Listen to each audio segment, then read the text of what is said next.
Info, 17h-20h, Édouard Marguier. Évidemment, on revient sur cette attaque au couteau survenue en fin d'après-midi à Villeurbanne, près de Lyon. Mais on écoute d'abord l'info, parce qu'il est 19h20 et l'info, c'est avec vous, Olivia Cohen.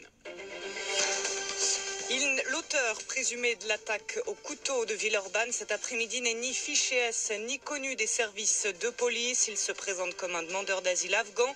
Le parquet de Lyon, saisi de l'affaire, ne confirme pas la piste terroriste. Pour Gérard Collomb, le maire de Lyon qui s'est rendu sur place, il faut rester très prudent. Et toujours selon le maire, l'agresseur aurait attaqué des personnes qui attendaient leur bus. Le bilan, un mort, un jeune homme de 19 ans, 3 blessés en urgence absolue, 5 blessés légers.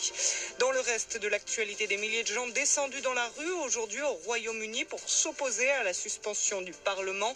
Décision de Boris Johnson, le nouveau Premier ministre. Les députés n'auront que très peu de temps pour débattre du Brexit. La sortie de l'Union est prévue fin octobre. Un membre important du groupe djihadiste État islamique, suspecté d'être impliqué dans les attentats de Paris et de Bruxelles, capturé récemment. C'est ce qu'indique un porte-parole des forces démocratiques syriennes ce soir. L'homme s'appelle Anouar Adouchi, il est d'origine belge. Il est désormais en catégorie 4 sur une échelle de 5. L'ouragan Dorian se rapproche des Bahamas avec des bourrasques jusqu'à 215 km/h. Les autorités redoutent des morts.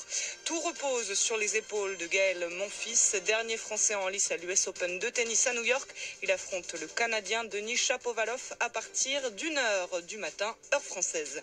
France Info, et tout est plus clair. France Info, édition spéciale.